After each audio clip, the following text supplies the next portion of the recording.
There we go. So as I said, if you're not comfortable being filmed, feel free to shut off the camera. And if you are uncomfortable with this film being or this recording being available, do let me know and I'll just make sure it's an unlisted access. So good morning to you all. Nice to see a couple of you back here again. So as you know, Michael, Kayla and I do already practice Naginata. We're hoping to show you a little bit more in the way of technique than we did last week. Feel free to, put up your hand, ask a question at any time, get clarification. I'm working outside, so if it does start to rain, I might have to move indoors while the other two take over.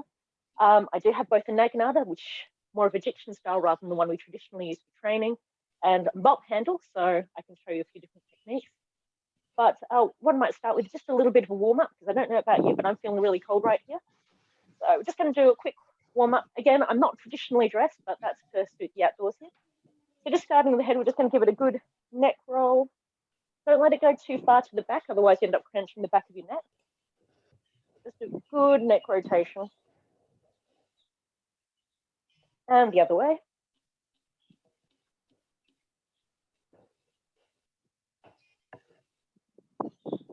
And we're going to roll our shoulders back. So just bring them up as high as you can, as far back as you can. So you're really extending them as far as you can in every direction. Really going to warm up those shoulders. And then we're going to go back the other way.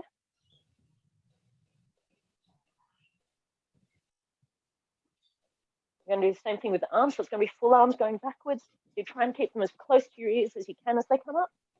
Again, this is just going to give a good rotation and warmth of muscles in your rotators. Other way around.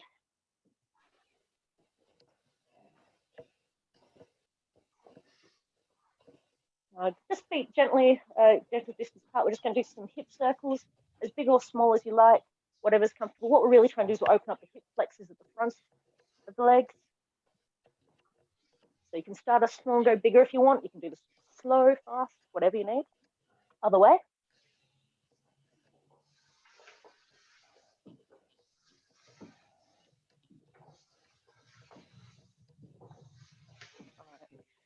With our feet, we're just going to go for a little light jog. So you're not necessarily taking your feet off the floor. It's more just coming to the point of toes. Just warming up the lower leg a little bit. You can swim your arms if you want to get a bit more cardio. Now you can try taking the knees up higher if you want. Again, take this at your own pace. If you want, you can try kicking back towards the backside. So you're stretching the front of the legs this time. And just a few little jumps. Just doesn't have to be high. Again, we're just warming everything up. Slowing it down.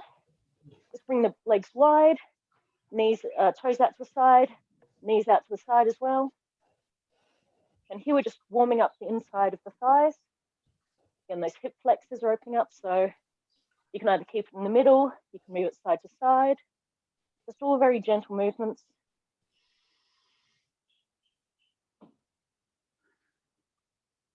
Staying in that legs at that distance, I just want you to turn your feet forward so they're facing forward and let your whole body hang down. So just wherever's comfortable, what this does is stretches the back of the hamstrings.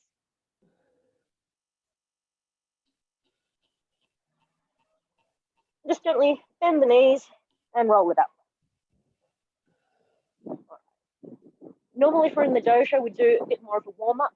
We're not likely to be doing anything too extreme today, so I'm just making sure the muscles are a little bit warm. So normally we'd be doing this in barefoot. We'd wear hakama kokogi. Normally we'd have a white obi, but this one gives you a bit of a better visual for what to aim at if you were aiming at someone. So again, this is not a traditional uniform. Normally you would not wear any jewelry or watches because they get caught. In this instance, this is to make sure I don't run over time. So I'm just going to start with basic footwork. I'm not going to worry about using a weapon for the moment. I'm just going to tilt down the camera. We're going to go back over the basic footwork we talked about last week. So standing with your body facing one direction, point your foot or your left foot to the front of you. Point your right foot kind of a 90-degree angle away so that your hips are facing off on an angle. So in this position, my partner is over this direction, and this is the wall. So if I make you my partner, my left foot points towards you, my right foot points out to the side, and I try and turn my hips so that my hips and my shoulders are in the same direction as my right foot, but my head will turn towards you. So it's a bit hard to show everything in the one position here, but you're my partner directly across from me. I put my left foot at you, right foot to the wall, try and turn my hips and shoulders to the wall, and I turn my head towards you. So we get a very narrow area to have to defend. From this position, we're going to do what's called Ayumiyashi, which is basically a walking step. So showing you side on, my right foot will come in front, 1, then left 2, 3, 4. And on the 4th one, I just bring that back leg, that right leg in, so it stops at the same distance. If I'm going backwards, I go left foot, right foot, left foot, right foot. And again, just that little drag, so I stay with my feet pretty much just out underneath my hips. One good technique for this is just to bend the knees softly so that you can absorb the movement.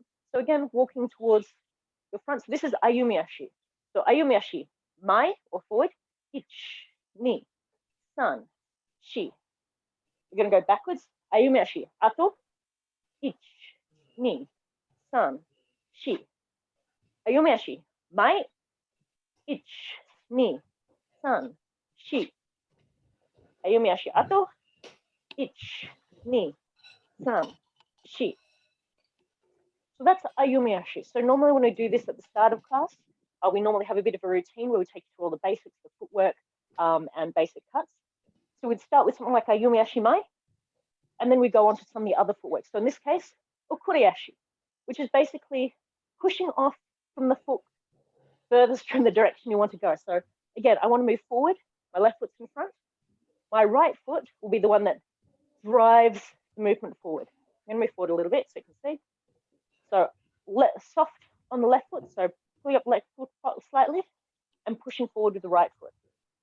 So push with the right leg to move you forward. Push with the right leg to move you forward. And you can see it starts as a bigger space between, and then I bring them back underneath my hips. You always want to come back to this position. It's nice and stable. So Okuriashi, mai is forward. Okuriashi, mai, forward. Okuriashi, mai, forward. To go backwards, you're going to push off from the front leg, which is your left leg. Okuriashi, ato. Okuriashi, ato. Okuriashi, ato.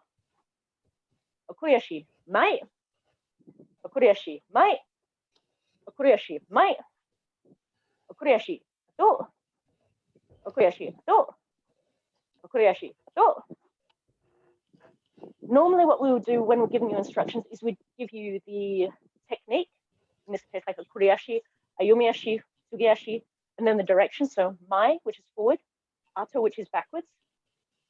Okuriashi is the only one where we might actually drop the technique because it's the most basic step.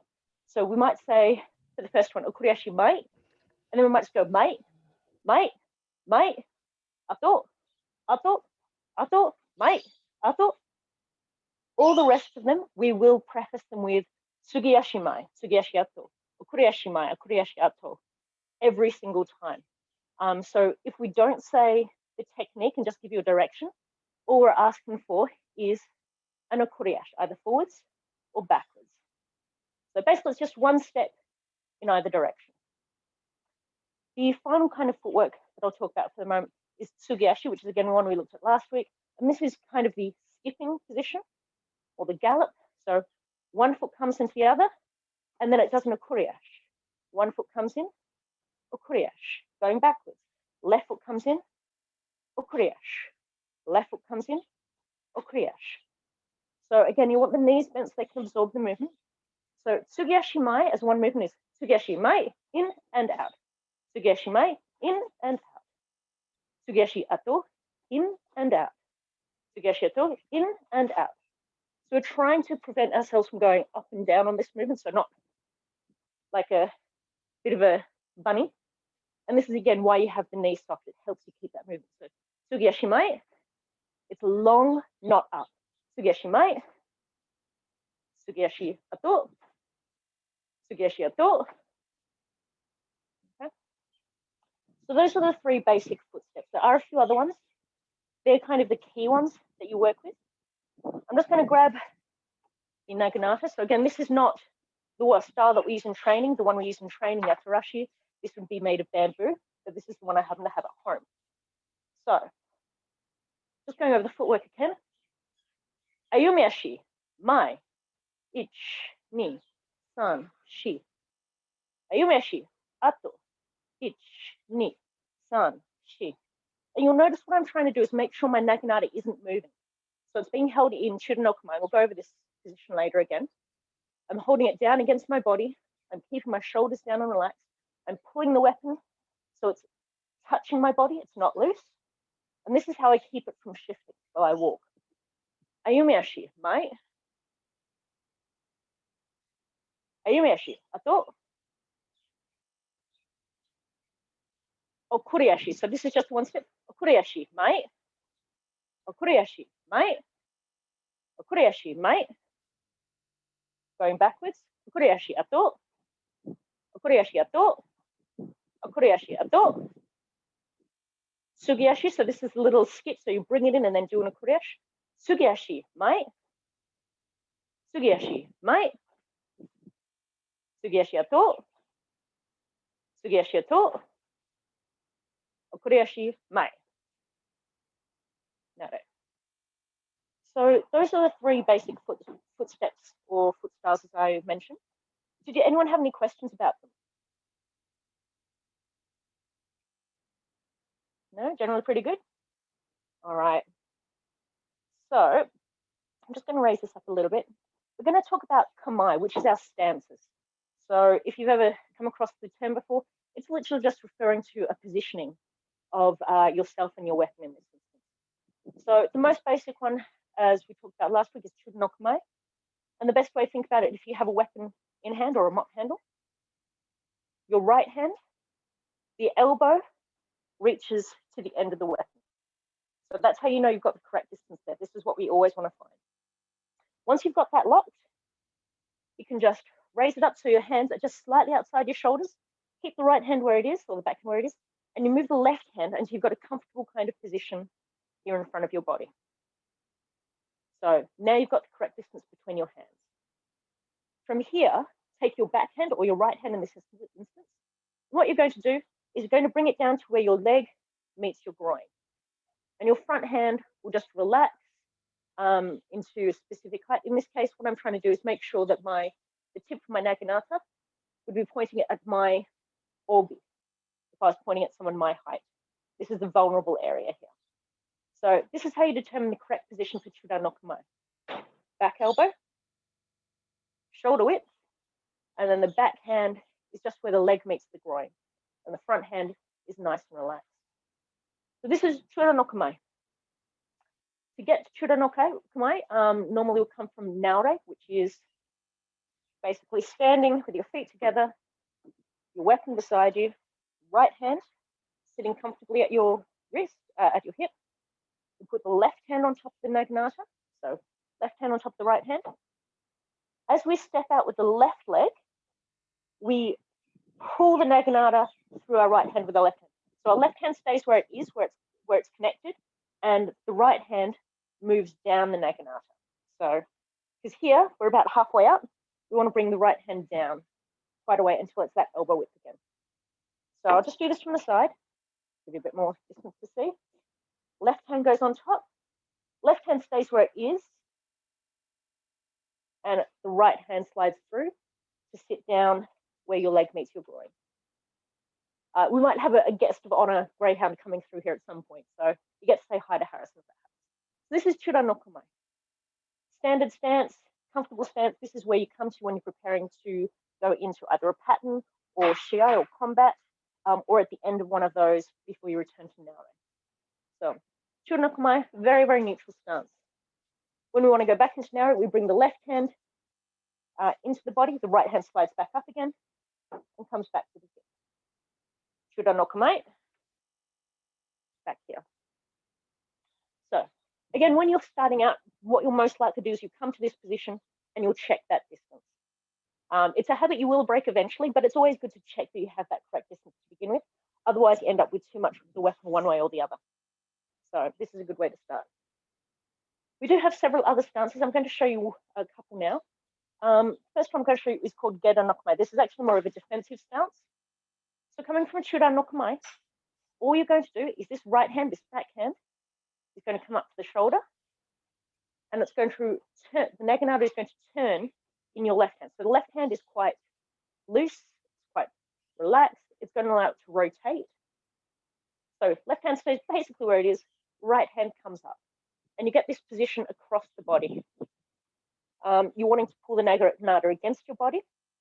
If you're female, it is literally sitting between the breasts on the sternum. For guys, right between the pecs. If you're somewhere in between or you don't identify as either, it is basically crossing the sternum around the center, around nipple height. So it's just locked in there. The reason we hold it against the body is it makes it stronger because this is a defensive position. So if someone is attacking the naginata, and that will normally be down at this lower end, they can't shift you about. You're locked into position. You're now part of the weapon. And that's much more stable. You come back to Chudan no kamae, the right hand or backhand just comes back down to where the leg meets the groin. So from Chudan no kamae, Geda no kamae. Chudan no kamae, Geda no kamae. I'm going to grab a broom handle just so you can see the same effect with that. It's a little bit shorter, obviously. So, Chudan no kamae, Geda no kamae. Chudan no kamae, Geda no kamae. So you can see my left hand, it's altering angle a little bit just for comfort, but it's not moving a great deal. So it's just allowing the naginata to slide through to a comfortable position so that I can lock it against the body. So this is a good one for as I said, quite a defensive position. It can receive attacks there, but it's also quite good for going into an attack as well. Did anyone have any questions about Geda no kamae? No? Okay. Alrighty, so we've done a few basic footwork. We've done Naore, we've done Chudan no kamae, we've done Geda no kamae. I'm just going to check the time. Okay, I've got a little bit of time left. So a couple of the other kamae, or I'll go through at least one more kamae, is Hasso no kamae. I'm going to put the camera up a little bit so you can see a tiny bit better what I'm doing here. Hasso no kamae is both an offensive and a defensive position. You're defending with the back end, the ashi-sabaki of the weapon, and you're in a position to strike forward with the habu or blade. So, Hasso no kamae, again, we start from Chudan. It's always a good position to start from. Hasso no kamae, we're actually completely rotating the naginata. So it's in a similar lineup to Geda no kamae, but we actually have the weapon in reverse. So the ashi-sabaki is in front of us, and the blade is behind us. So this is, as I said, it's a defensive and attack position. From here, I would do one of our basic cuts, which is Hasso no kamae, or Sokomen, sorry. So to go into Hasso no kamae, and I'll use this instead, it'll means I can come up closer and show you. So coming from Chudan no kamae, you're going to bring your right hand, your back hand, up to your left hand. So don't let the left hand move from it. So right hand comes to left hand, and then you're going to bring your right hand up behind your ear as your left hand slides down the naginata. All aiming to get is your left wrist sitting on your left hip, your right wrist up around your ear height, and the weapon slightly forward of your body. So it's still touching against the sternum, but this is quite an aggressive position to stand in. And we do this on both sides of the body. So I'm just starting on this side because it's a little bit easier to show you for the moment. So if we come into Chudan no kamae, we bring our left hand to our right hand to our left hand. We bring our right hand up to our ear as our left hand slides down to our hip. Now, if you're using a broom handle, you're not going to end up with the right distances because you're trying to make sure you can get up to your ear. So don't stress too much about not having that width at the bottom. Back to Chudan no kamae. Right hand to left, right hand to ear, left hand to hip. And to come back to it, we let the left hand slide up to the right in the center of our body, and then the right hand slides back down to our groin. So that's our swapping into kamaes. Naginata does a lot of hand changeovers. which is one of the strengths. We do a lot of side changeovers, which is another feature of Naginata. So Chuden no kamae, Hasa no kamae. And when you're pulling up into this position, think about pulling your shoulder blades back, as that will draw the weapon strongly against your sternum. It makes it a much more powerful position, and your body is, your core is tensed up to work. And from here back to Chuden no kamae, Hasa no kamae. Yep, good. Chuden no kamae.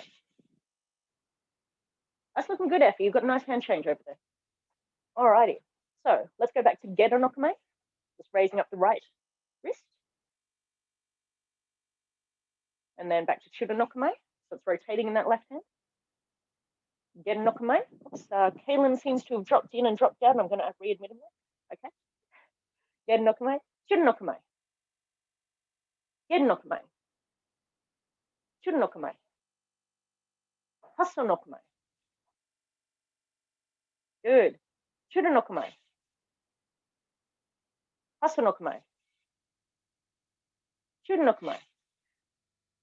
Gedo no kamae. Chuden no kamae. Good.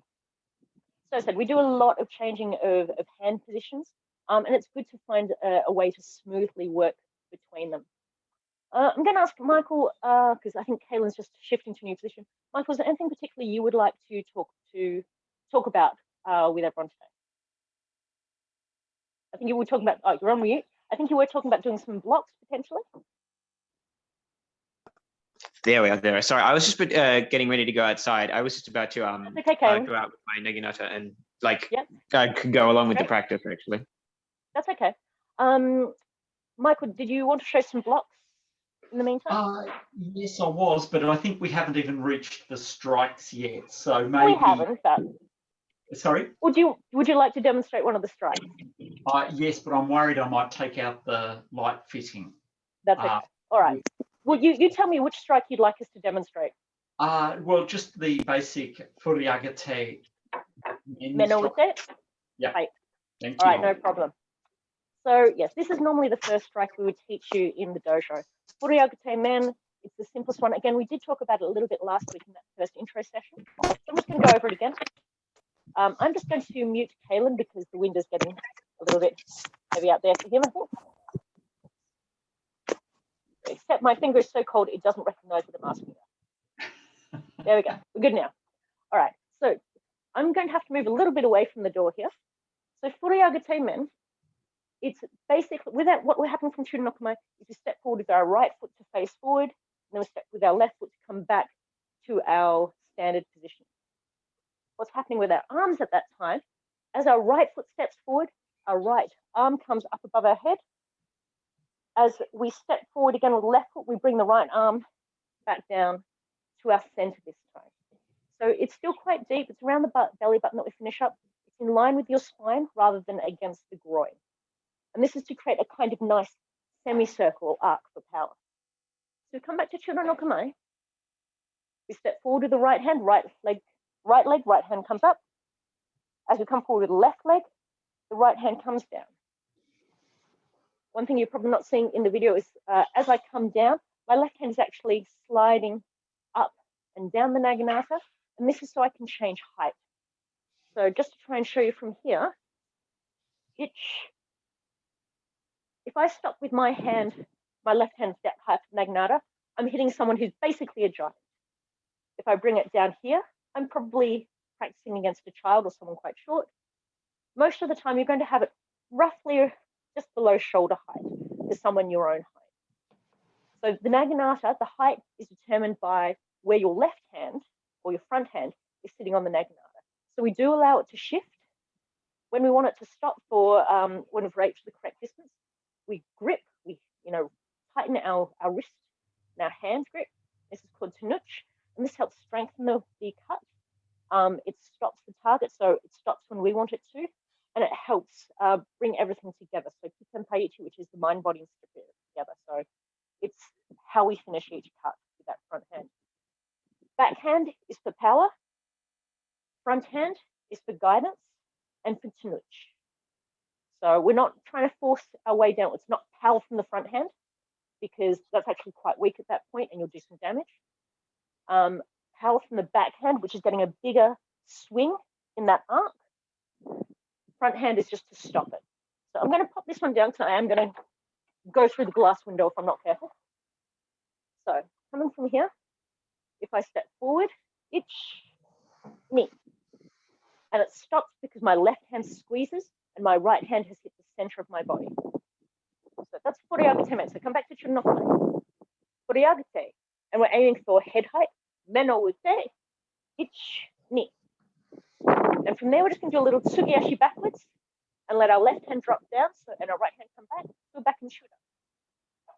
Furiagate, meno ute, itch, knee. As we Tsugiyashi backwards, we let our hands go back to Chuden no kamae. Furiagate, meno ute, itch, knee. Back again, that's Tsugiyashi ato. Furiagate, meno ute, itch, knee. Tsugiyashi ato. We're back in Shuran again. So the reason we come back is so that we come back to our correct distance, starting distance, so that we can make all of our attacks from the correct distance from our partner. Obviously, if you're working on your own, it's just a good habit to get into, so that you're always coming back to that space.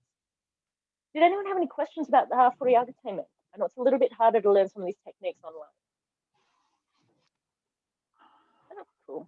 We're all looking pretty good so far. Yeah. So I suppose I could demonstrate the block while you do the furiagate men. So I will, as you do the strike, I will block it on my screen, if that's okay. Right. So if you've got us in gallery mode, which will help a little bit, if not, don't stress too much because you can always check on the video later. Basically, I'll demonstrate here for you. What Michael's going to show you is what we call the standard furiagate men block. And all that's doing is coming from Chura no kamae, from this position here. We bring our left foot back to our right and we bring our arms up. So that's all we're doing is we're bringing it up to create this kind of square. So our elbows are just outside of our shoulder width. They're forward of our body, so we're not pulling them back here and crunching up. They're here, so it's away from the body. And we're trying to do it so that the weapon is lining up just around the top of our forehead. This means when anyone hits, they can't actually get our head at all. It's just that little too high and it's protected. So coming from Chura no kamae, you step back with the left foot and you bring your hands up solidly. Yeah. So again, if you can't see this in gallery view, that's fine, but I'm just going to demonstrate with Michael. Bear in mind there may be a bit of a lag. If I do furiagate men at him, so meno ute, itch, ni. He would catch it. I would go Tsugiyashi backwards and he would step back into Chura no kamae. Furiagate, meno ute, men. Last one. Furiagate, meno ute. Yep. And I do apologize. I called ya then, which is a term from Jukendo, not from Naginata. I should be calling men when I hit. Just to explain some of what I was saying before, I was calling out furiagate, which is the technique, men, which is the target, or wo ute is basically a command to tell you to attack. So furiagate men, so furiagate cut to the men, or ute is the attack command or the strike command. And then you would do the cut ending with your ki on men. So any of our attacks, if I call, say, sokumeno with that. If I did do with that, I listen to what the technique is, but I don't start until o that has been called. And that should be sharp. It should be called out in a way to make you want to attack. It's an invitation. So it's normally going to be called either by the motodachi if you're working in pairs, or by your senior partner if you're just the two of you together. Okay. So as I said, just going over that block again. Oh, I think Michael, did you have to explain that one? Yes, you do say 4 more of those. Yeah, thank you, Emily. That's okay. So I will do furiagate men. If you want to, you can either do the furiagate men attack or you can do the block. So just based on what you see from me on the screen and the command, don't worry about the timing of anyone else in this session. Furiagate meno ute men. Back to Chudan. Furiagate meno ute Two more. Furiagate, men wo ute, men. Furiagate, men wo ute, men. Good. So if you did one technique then, try the other technique, so either the strike or the attack for the next four. If you're doing a bit of both, keep doing a bit of both. This is just so you get a practice at all parts of this. So again, if you did the attack, you're going to do the block. So I'm going to demonstrate the block now, but I'll also still give you the call. Hey. So, furiagate, men wo ute. Hey. Tsugiyashi, hai. Furiagate, men wo ute. Hey. Furiagate, men wo ute. Hey. Last one. Furiagate, men wo ute. Hey. Good. So you've had a chance to look at, as I said, that's the most basic cutting technique. So for furiagate, you can cut for men. You can also cut for sune, which is a leg attack. That one's a little bit more awkward in some senses, but I will try and demonstrate that one for you here. I'll use an actual diction. And then because we've already done the Geidan move. Yep. Awesome. Yep. We've got the block there as well. So yeah, you've already learned one of the blocks for this. So the difference between furiagate men, which is ich, ni, stopping up here, and furiagate sune is the front leg and the position of the arm. So furiagate sune, we come up the same way. When we come forward, that left leg is going to kneel in, so it's going to bend in, and I'm going to let the naginata drop down till it's about 10 centimeters off the floor at the front, and my right hand, or my back hand, is in against my belly. So it's a much longer, lower position. The reason we don't do it up here is you don't get a lot of distance. You do bend that front knee. You don't let all your weight come forward because it's very hard to move back. So we're still keeping our posture very upright here. So literally you can practice that by coming back to Chudan. Step the left foot out a little bit further. Bend it, but keep the rest of your body straight. Okay, so that's kind of the leg position. Generally, you'll have it a little bit closer in, but you might find it more comfortable further out, which I do. With your hands, bring your right hand into your belly and let your left hand reach forward a little bit more and down towards the ground.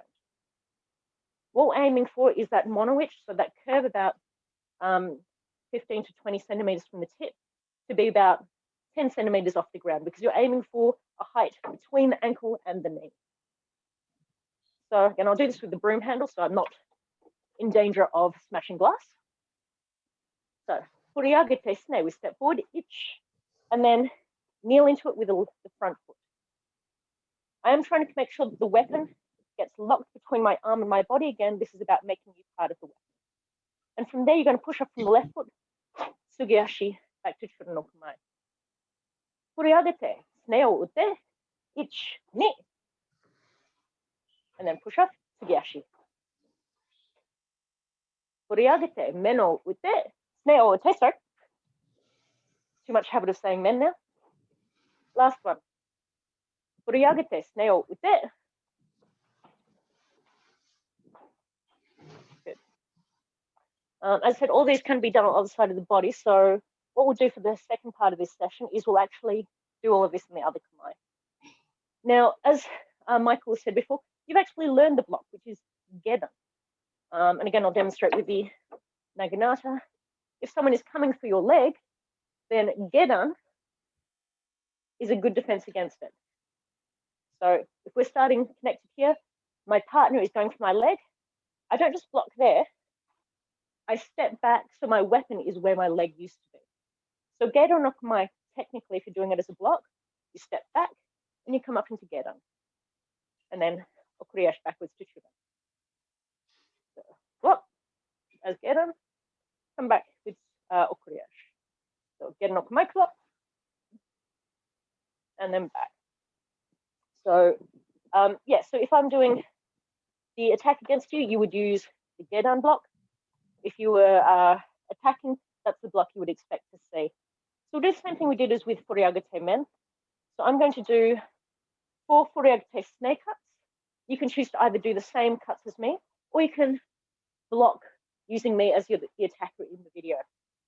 So coming back to Chura no kamae, we're going to do furiagate, sune o ute, sune, and then Tsugiyashi backwards. Furiagate, sune o ute, sune.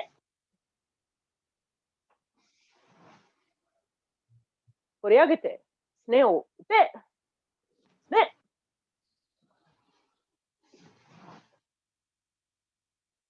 Furiagate, sune o ute, sune. Good. This time I'll still give the call for the attack, but I'm going to be blocking or demonstrating the block instead. So again, you can either do the block or you can do the attack. Generally good to practice whichever one you didn't do just then. So back to Chura no kamae. Furiagate, sune o ute. Back to Churan. Furiagate, sune o ute. Good. Back to Churan. Furiagate, sune o ute. Back to Churan. Last one. Furiagate, sune o ute.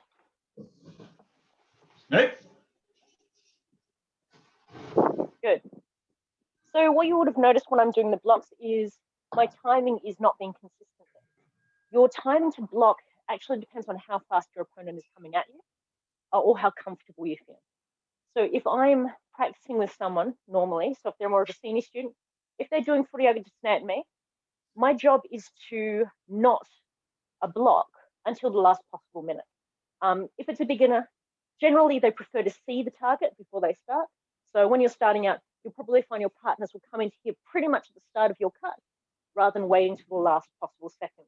When you're starting out, again, it's pretty common and it's understandable. What you'll want to do is block even when the strike hasn't come down at you, and that's fine. That would get you used to blocking before you have to worry about someone actually attacking you. All right. Does anyone have any questions about any of those techniques so far? Because you're going to hate me in a few minutes. Maybe. We're all good? Okay. So, as I said, one of the key features of Naginata is that we can do everything on both sides of the body. At the moment, we've been doing everything in what is called hidari no kamae, which is left hand forward, which works well if you are a right-handed dominant person. So if you're right-handed by nature, that would have all come together reasonably easily. If you're left-handed, you'll probably find it's a little bit harder. It's not as easy to coordinate. And the same is true as when right-hand dominant people do everything in migi no kamae, right hand forward. So we're actually going to do that because it's good practice. So I'm going to good old mop handle. So in this case, normally I said we start Chura no kamae with the right foot back, left foot forward. To change kamae, we step back, bring our hands together. So we bring the right hand to the left. And now we're going to step forward with our right foot, and our left hand is going to slide back. So now I have my left foot back, my left hand is sitting in my crotch. I'm checking my distance against my left hand, which is now my back hand. I then bring up to the shoulders to check the distance there. And then the left hand comes down to where the groin meets the leg. So now we are in migi no kamae, right hand forward stance. And again, this is more comfortable generally if you're a left hand dominant person. So just going through some of those kamaes, this is Chura no kamae. To go into gedo, the left hand now raises up towards the shoulder, and you bring the weapon in towards your chest. So lock it in against your sternum. Okay, this is gedo no kamae. Chura no kamae. Actually, we'll get the real weapon this time. Makes it a bit easier for you to see what's going on. Okay. Gedo no kamae. Chura no kamae. Gedo no kamae. Chura no kamae. Gedo no kamae. Chura no kamae.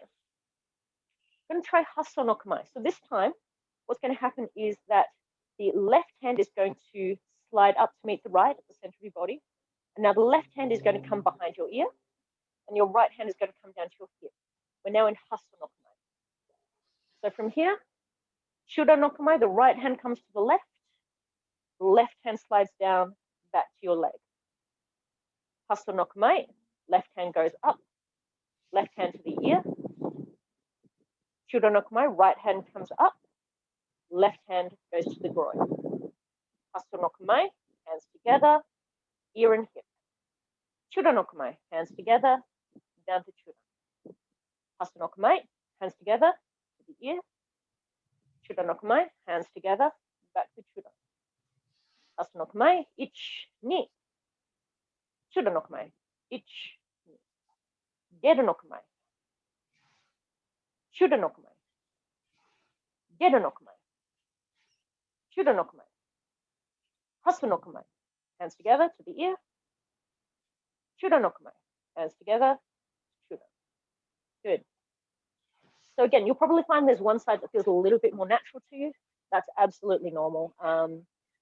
Most of us have a side we are weaker on. We just need more practice on. A lot of the time, people don't do enough practice on the right in Migi no kamae. So it makes things a little bit harder later on if you don't keep that practice up. So we're going to look at doing some of the cuts from that side. So again, going back to furiagate men, we now have our right foot forward, our left foot pointing out to the side, our right hand in front, our left hand back where our leg meets the groin. So furiagate men, left hand and the left foot come forward and up. And now we're going to step forward the right foot and bring our left hand down. Men. And then we're going to Tsugiyashi back. Again, furiagate men o ute, left foot comes forward. Tsugiyashi back. So left foot comes forward, right foot comes forward, men. Tsugiyashi back. Left foot comes forward, right foot comes forward. Tsugiyashi back. Furiagate, men o ute, ich, men. Hey. Tsugiyashi. Furiagate, men o ute, men. Hey. Tsugiyashi. Furiagate, men o ute, ich, ni, men. Hey. Tsugiyashi. Furiagate, men o ute, men. Hey. Tsugiyashi back. Good. So again, that was furiagate men. Hello, Harrison. I'll try not to hit the dog because I think that would be traumatic for all of us. So as I said, you'll probably find one of those sides felt more comfortable than the other. Which one it is always hard to say until you've tried it. So we've got about 10 minutes left. So let's have a look at furiagate sune from Migi no kamae. So again, back in this position, right foot forward. Get a little bit of room here. Try not to hit the dog, as I said. So again, we step forward with the left foot. As we come down, the right foot is going to bend. We're going to kneel into it, and the left hand is going to come in to the center of our body. And I'm going to push up from that right foot to do Tsugiyashi, back to chura. Furiagate, sune o ute, step forward with the left foot. Left hand comes into the body. And Tsugiyashi. Furiagate, sune o ute, ich, ni. And back. Furiagate, sune o ute, ni. And don't trip over the dog. Good. So again, you'll probably found that, again, if you're right hand dominant, you probably found that a little bit more awkward than left hand dominant. Alrighty, so Michael, Kaylin, any suggestions for things that you might like to talk about the last 10 minutes here? I think that with the blocks that covered probably the two main things that I wanted to talk about. So it was good to be able to demonstrate against you, for example. And we have tried that before in past Zooms on different martial arts. Yeah. Yeah. So all good. Kaylin, did you have anything that you'd prepared? No, it's okay. Raf or Effie, did you have any questions or comments? Not at all. Thank you very much for today. Thank you. That's okay. Still got a bit of time, so how about you, Effie? Oops.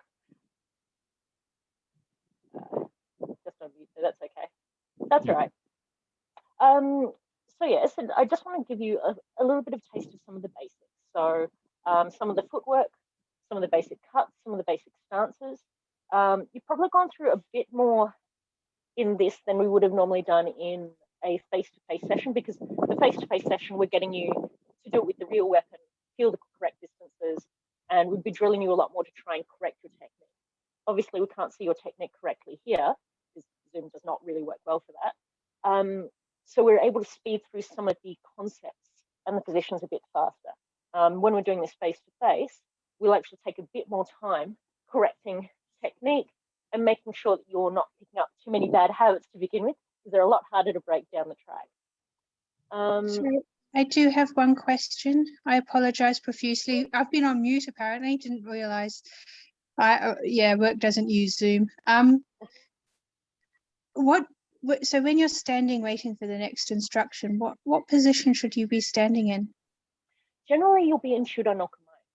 So if you're with a partner, most of the time, if you've finished a technique or you're about to start a technique, say you've just changed partners or you've just been told to go into partnership work, you'll meet up with your partner and you'll start in naure, which is this neutral position. The more senior or the more practiced you are, the more you're likely the two of you to go into Shudo no kamae together. And then you can wait for a command. A lot of people will prefer sometimes just wait in naure, which is also fine, until whoever's giving the running the class or giving instructions for that period tells you what you're going to do, because they might say, okay, let's change kamae, let's move to the back of the room, maybe let's all work on this different technique.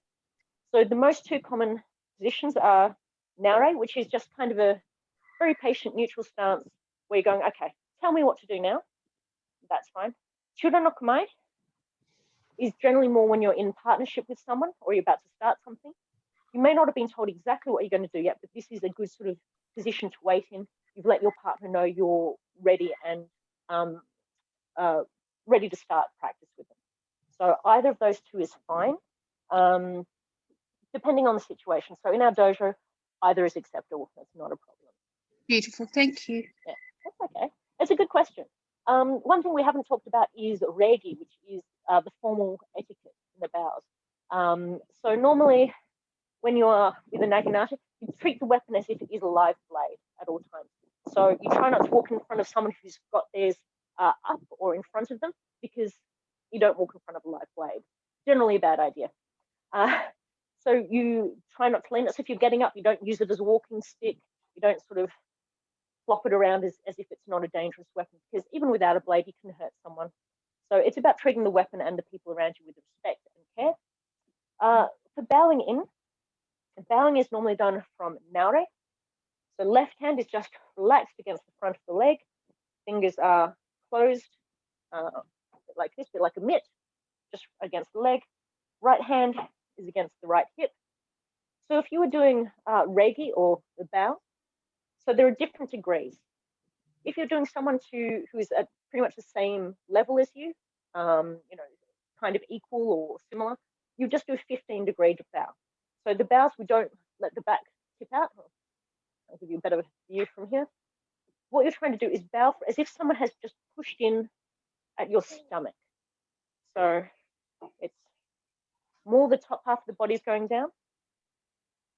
And I'm trying to maintain eye line. So 15 degrees means I can still roll my eyes up so I can see them, because I don't trust them not to hit me.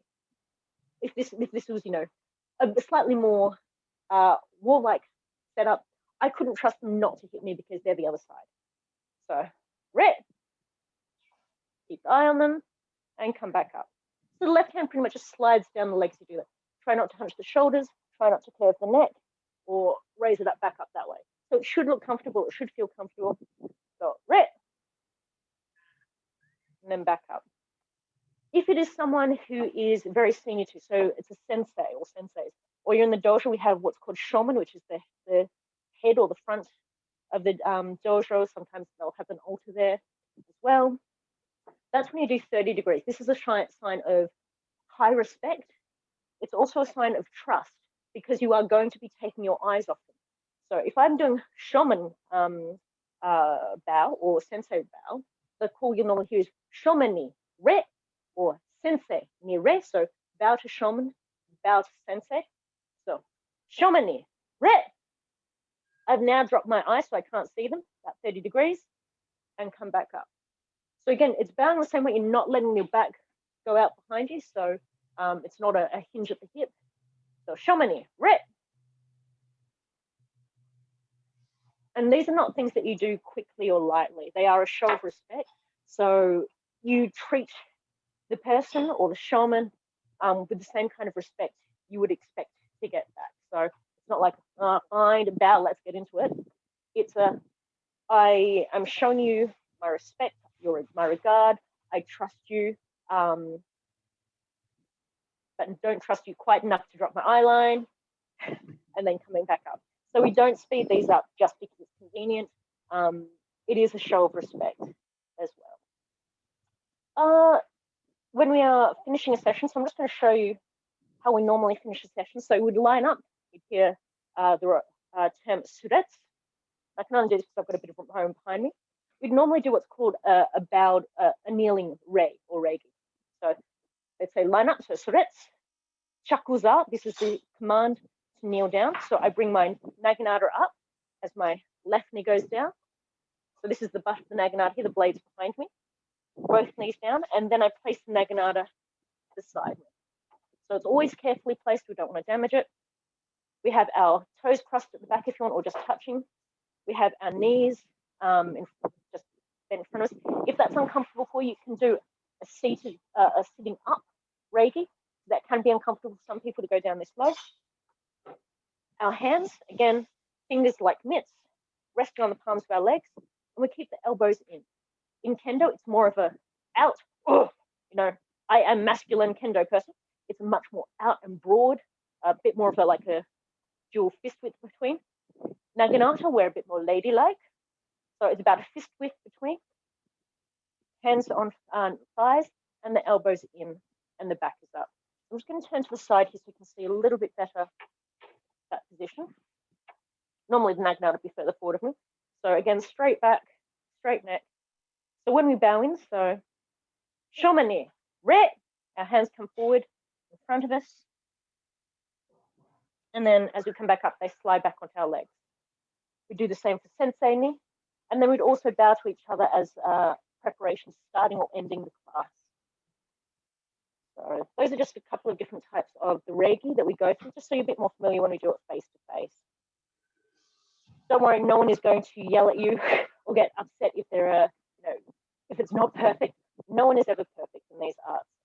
It's always progression to try and improve ourselves every little step of the way. So as long as you're trying, that's the main thing. Anyone have any questions or comments or anything else?